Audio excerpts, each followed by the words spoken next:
On this episode, I'm gonna tackle the trim. I'm gonna get the seats out and just try to clean out and get the carpet out and stuff. This door, I just sprayed it now while I was waiting. It's covered in filth, and I just want to see how much comes out because the windows are sort of stuck where they are too. So I'll blast these first, and then this seat's already loose. We'll get that out, and I'll just probably hit that with the water so then they can drain out and dry. And we'll start ripping this carpet out and stuff and see what fun things we can find in there.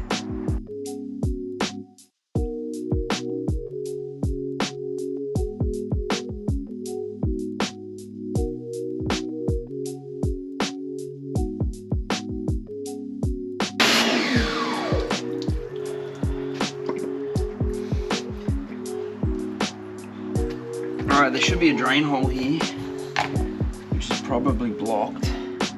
I'm just trying to find it.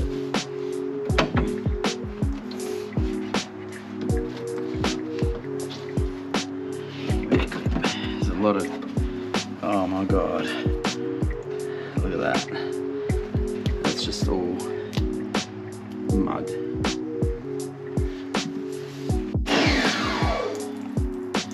Alright. That much mud there, I had to just go over it like so.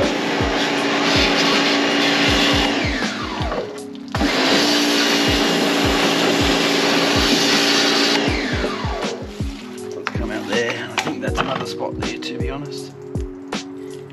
They're perished. I can get new ones.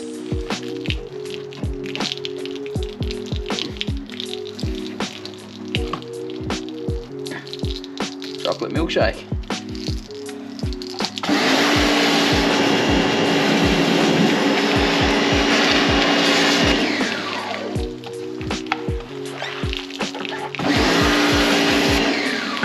You can vacuum it all you want, wipe it down, it's still going to be there unless you blast it out. I just went to take the seat out and realised there's one bolt holding it, which is a pain. So anyway, I unscrewed this.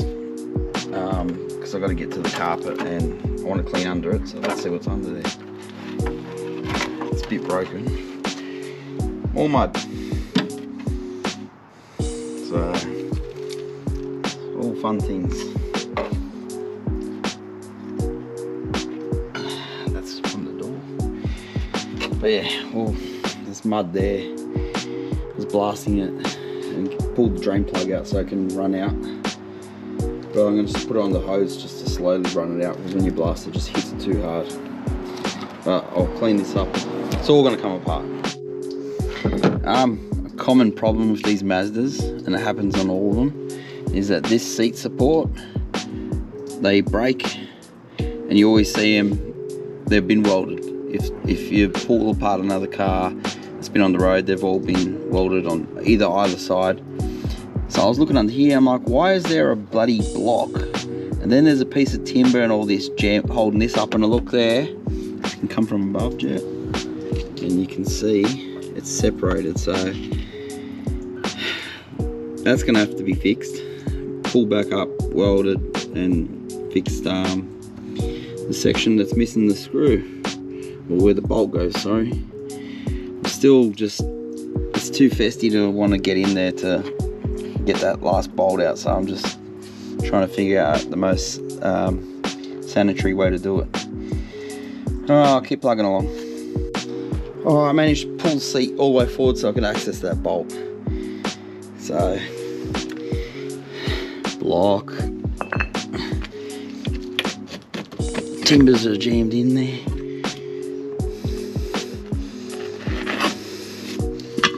And we got some coinage added to the collection. 2 cents.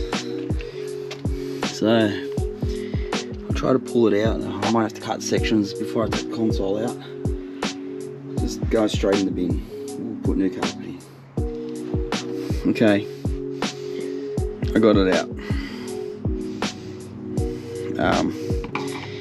I was looking at this thing, wondering what the hell it was, why it was broken, so I pried it up.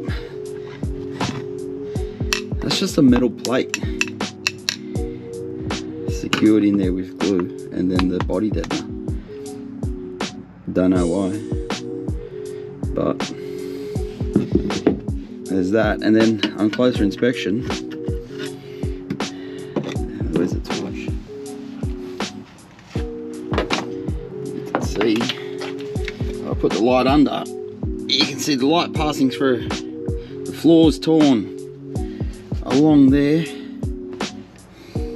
So as this is ripped there, it's obviously the weight of it and pressure's pushed down, and it's just cracked and torn there. So I haven't actually seen that happen.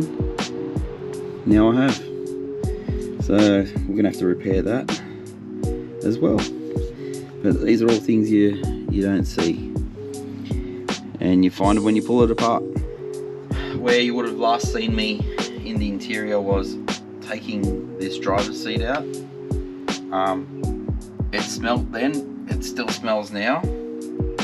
So it's partly been washed in the front section, and that door's been washed.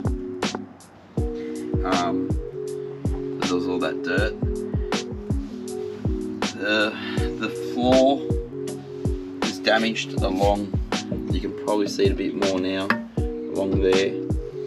It looks like the car's had a hit from underneath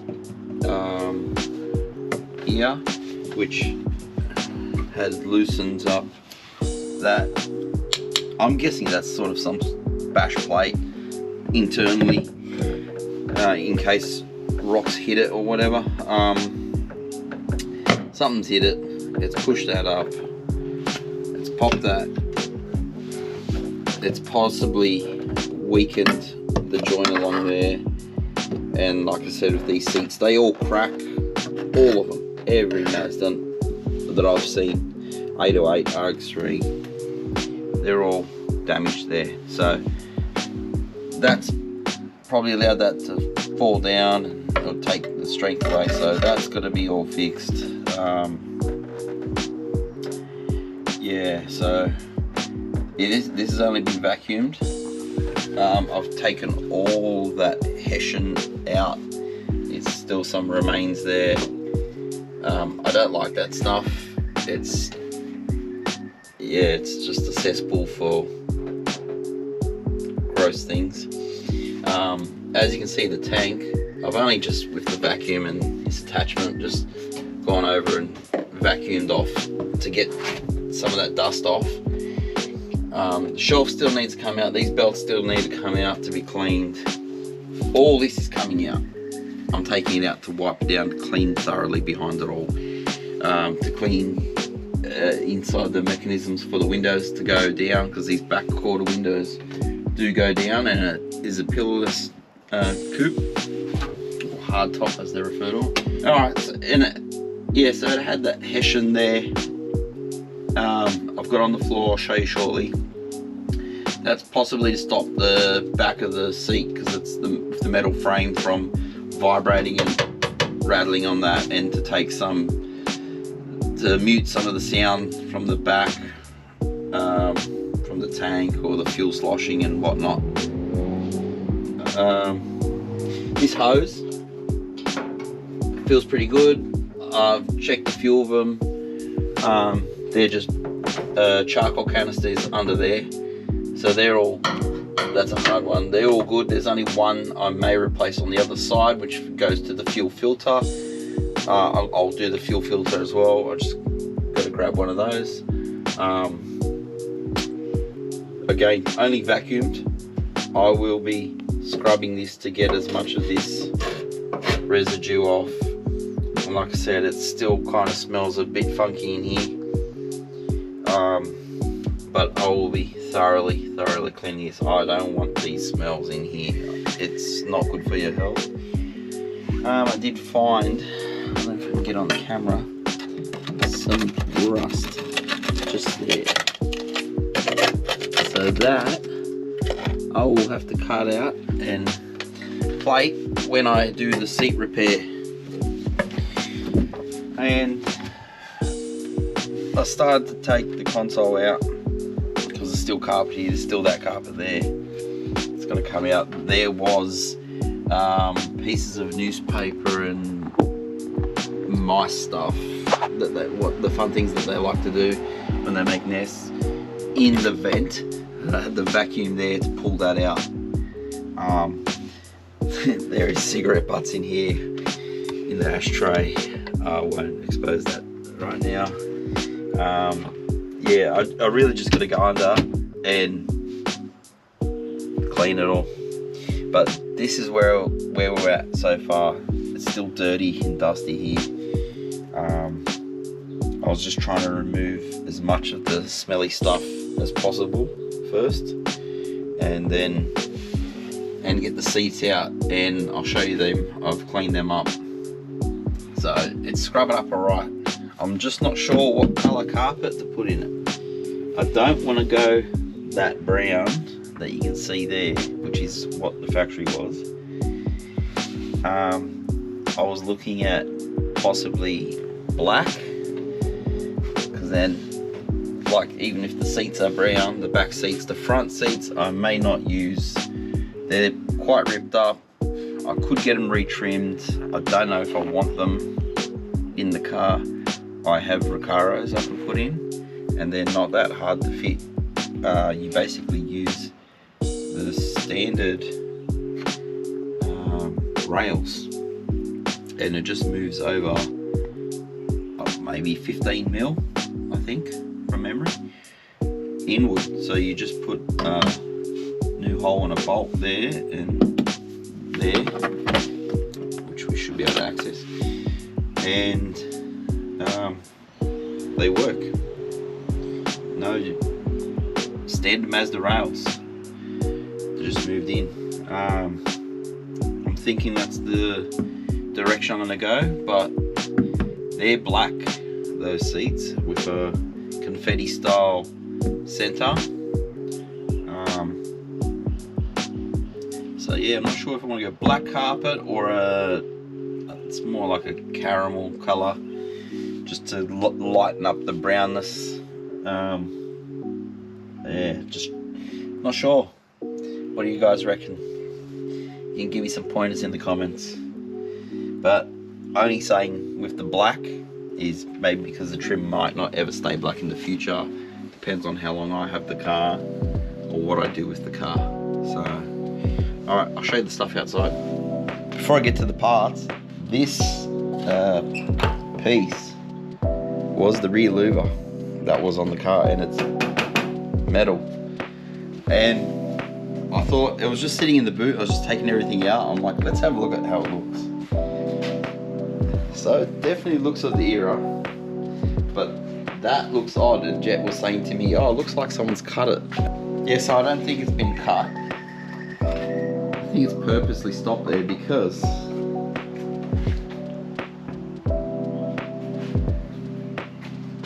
it needs the clearance.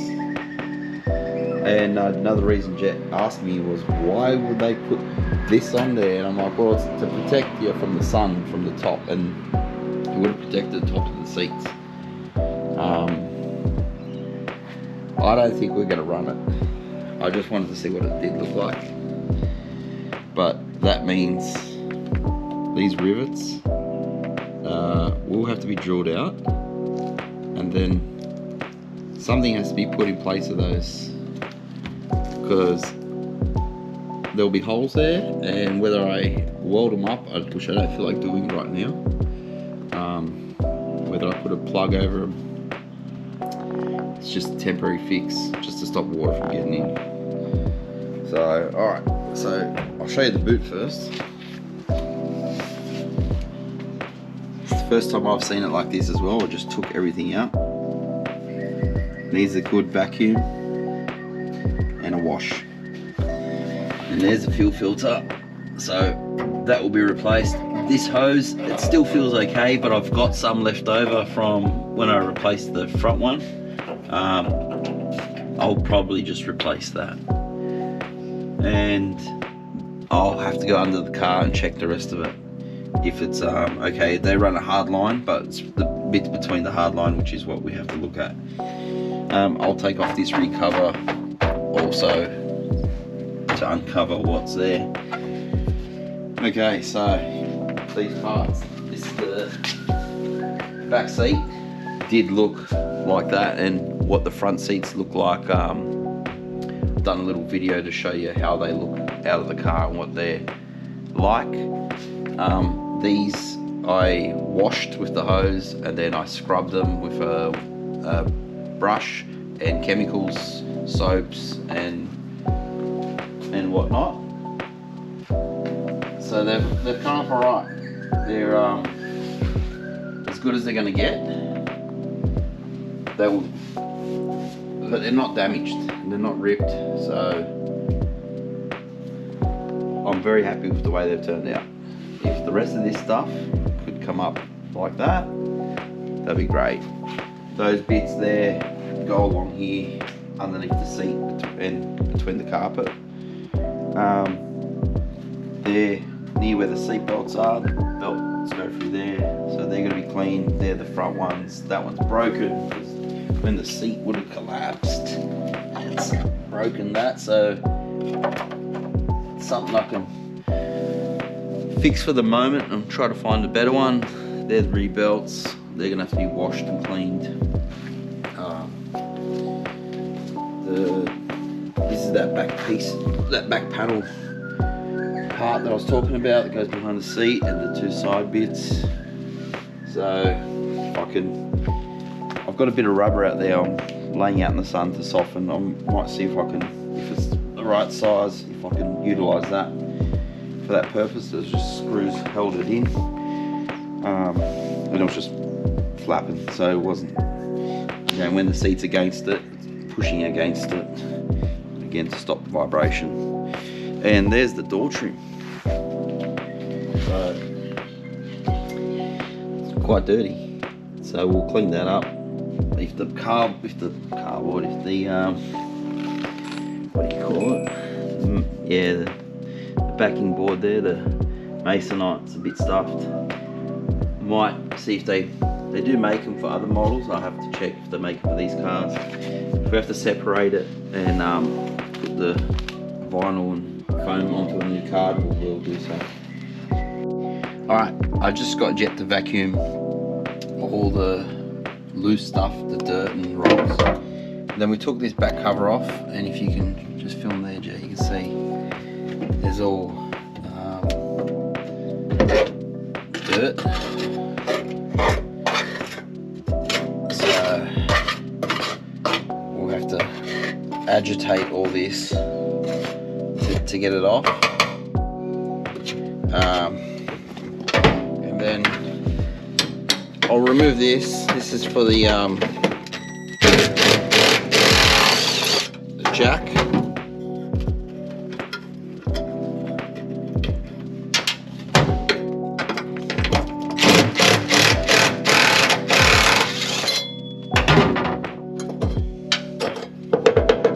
Just so we can clean it all and under it. Look, there's some rocks there, wouldn't have found those.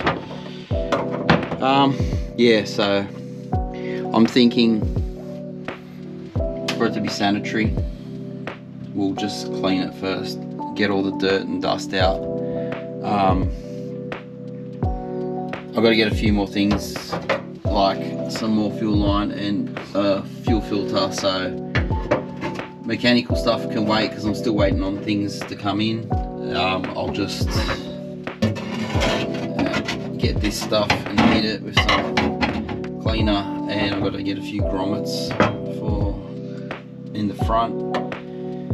So yeah, if we can start cleaning it, get it all done, then I can start reassembling some of it at least,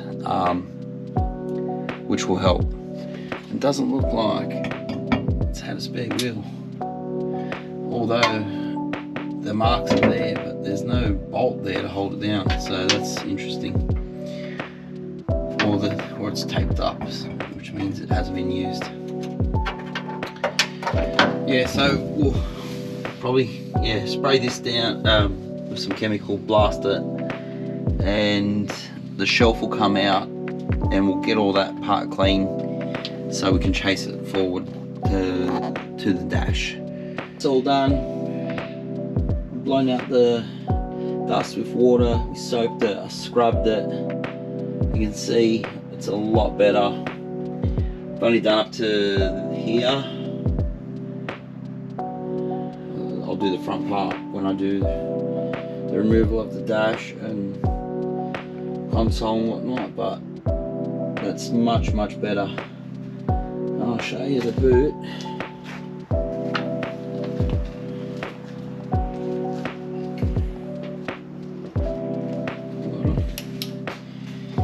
That's looking a whole lot better. It's taken quite a while. I've got the new fuel line to do there and the fuel filter, but I don't want to do it right now. I wanted to get it all clean.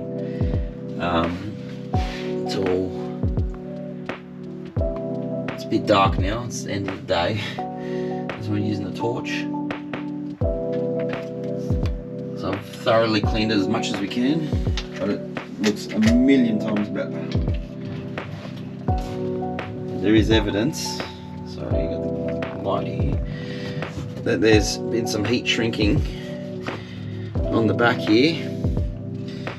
Wouldn't have known if we didn't take the cover off, but we have, and we've cleaned that up, so yeah, it's looking good. Alright everyone, welcome back. Following on from the last video, the radiator was a problem. It had a little hole that formed. It had been rubbing against a splash tray. It possibly been hit at one point in its life on something, and over time with the friction and the rubbing, I noticed it looked a bit funny on the radiator. I touched it with a screwdriver and it started weeping. So I thought that could be repaired. I took the radiator out, I flushed it out to clean it, and just a lot of scale and crap was coming out. Just like the same stuff that was coming out of the hoses. This is the original top hose. I cleaned it out, but it's still, you can't see it, but it's rusty in there, or from residue from rusty water. And the top, or about there on the original one, also had a crack in it. So that we're like, all right, well that one could be repaired as well. And then I gave the radiator to my friend Rick from South Coast Radiators, and he flushed it out and tested it, and then he discovered that on the opposite side of this though, of the tank, it had split there and was corroded, and it would have had to be pulled apart, and the core was stuffed. So I made the decision to pull the plug on that one. I had this one built by Rick quite a few years ago, actually, for another project, which it didn't eventuate, and it just happened to be the correct configuration for what I need now. It had electric thermo fan. I just took that off. I'll still run the clutch because this is not a high performance motor. It's not going to get that crazy or hot. I'll just put the the fan shroud back on. I just had to make some brackets there, adapters to adapt it to the original mounting spot of the Mazda, and it fits flush here. It clears everything, and then the lower part of the tank fits perfectly flush with the lower lip of the front chin spoiler. So where that other splash guard, it would actually be cutting it off and interfering, so we're not going to run that anymore. We're just going to leave it open. It only went to where the sway bar here was anyway, so it was only covering a small section, but it's opened it up to get more airflow through, and yeah, I got to utilize something that I've had laying around. Following that, then I need new hoses. So this one actually was in the car, and it was a spare one, and it looks a bit kinked, but that's how the original one was, as you can see. So this radiator is actually a triple bypass. So it's divided into 3 sections. So the water goes down, up, and then back down to go, oh sorry, the way the flow is the opposite. But it's got partitions to allow the flow of water. So it's not just going from here and then whatever seeps across to that side. So it has to pass through 3 stages of the radiator to cool, so it allows it to cool quicker and move all the water, not just part of it. So this is a proven package that Rick does, and he does a lot of burnout cars. And this was for going to be for a LS powered vehicle, so I didn't want it to overheat, and he's had yeah, good results with those. So it's a steel tanks, steel and brass package, so it's not gonna crack like aluminium. Yeah, so with that sorted, the hose, I've done the thermostat. So I took out the original one.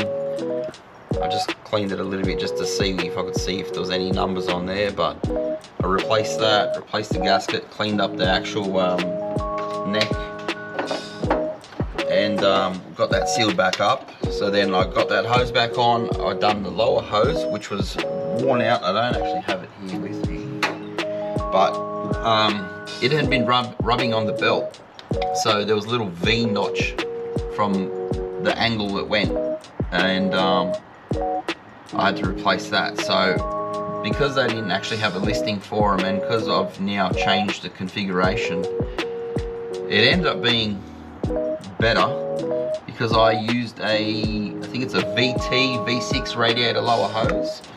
I just had to cut it down just a bit shorter, but because there was two different sizes, if you can see from there, it's thinner, and then it goes to the larger end down there onto the radiator. I just haven't got the clamp on it yet, but and it clears the belt, and it worked well. So, but upon doing that, I found that there was a hole midway in this tube that comes out of the water pump, about halfway. So I put two clamps on it, thinking that it would seal it, and then I've done, there's a, where is it? On the bottom of the thermostat, there's like a bypass sort of, what do you call it? Tube for the water to go past when the thermostat's closed. And then where it actually feeds into the bottom of the water pump, it's actually the fitting, or the tube is corroded off. So that means I have to replace the water pump. I've done the belt, so that's new as well, because we're trying to avoid any possible breakages or failures in the future. And I went to my local auto supply store, which is an actual older style shop, Wollongong Auto Supplies. They've got two locations, Wollongong and Oak Flats. So I'm close to the Oak Flats one, and they happen to have in stock a water pump.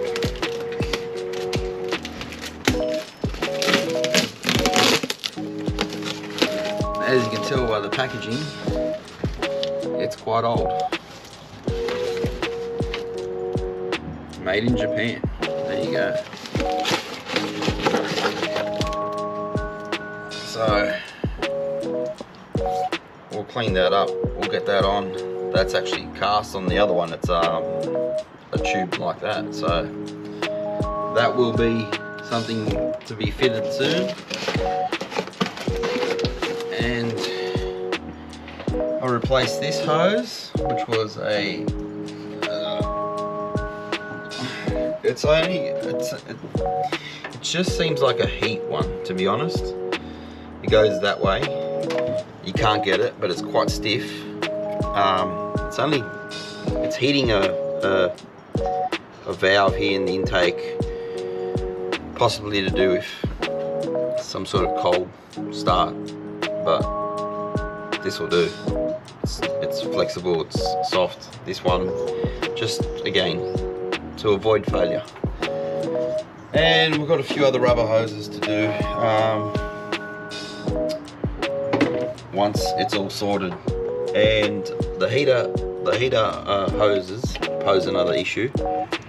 They're possibly going to be bypassed for the moment. In here is the feedback in from the heater, which is this piece, and as you can tell, some of the tape's in the way now. As you can tell, it's corroded, so I could get a hose onto it and clean it up and cut it down, but I don't know how strong it is, and then there's just not enough bite there for the clamp. So sourcing this has been a problem. And then there's another one that goes on this part of the intake, which is worse. And they are both a thread that is M20 by 1.5 pitch, which took me a while to figure out. And I found out from a friend, Adam, that Speedflow actually make this thread, even though I went everywhere and I was told no, no, no. So I've ordered that part in a Raceworks product branded fittings, because they came with a like a crush washer to seal it up. I had one here, but I can't find it. So that'll be a fitting that goes on, and then I'm going to have to do a -8 push on fitting that screws into that like a T-piece, because it comes from the water pump this way into the intake, and then out into the heater, and then comes back and then back into the intake. So it's a circulation, but we're still going to feed it from the water pump into that T-piece and then into that side. So essentially we're just not running it through the heater core into that side, so it can circulate and wherever it passes through and does and does its thing. So these hoses, as you can hear it, they're a bit crunchy. So the reason why I'm bypassing it is knowing that everything else on this car that's had anything to do with heating, with water or cooling, sorry, has been corroded. So it's been sitting for a long time. It's probably just had water and no coolant, which is a bad thing. So for now, we don't need the heater. We just need it to work and run. So that's where I'm up to with that, and then I'll do the water pump. Getting close with it. I want to get it sorted so I can run the engine for longer than what I did when we first got it started, because then I've got to do brakes and clutch, and I will just come around there and show you. Okay, so slave cylinder for the clutch, brake. I've topped them up with fluid, but these, if you can get inside there, at the bottom there's a 21mm from memory bolt that then has like crush washers to seal it. This piece unbolts off the slave. So it was full of sludge, same as in the brake. I took them out, cleaned them, because there was nothing in them. There was just residue in both.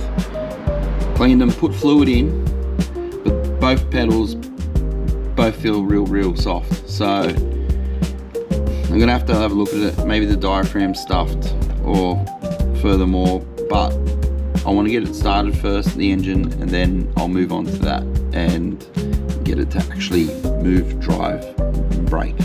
I do have to do a brake line on the other side, so there's that. And the battery, I can't remember if I mentioned it, but it's now mounted. This is a universal bracket.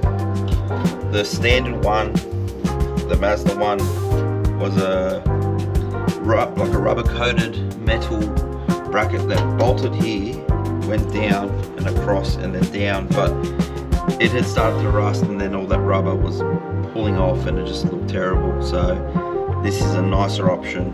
There was the provisions for the pins for these, because it was still held on like this on this side, So put that on, and then this is a like essentially an isolator, just so when there's no power running through the system right now, but when it's not being driven, it's not a daily, it's going to be just cruised whenever. So just you turn it separates itself from the actual clamp. There's a little, probably a plastic or ceramic sort of what do you call it, a barrier between the two, essentially. So then when you do tighten it, it pulls it back up and then makes contact. So then you have your system, 12-volt system, ready to drive. And then when you're not driving, just do that, so then you're not draining power. Alright, so that's everything that's happened in here in the past few weeks, just mounting that and finding more problems.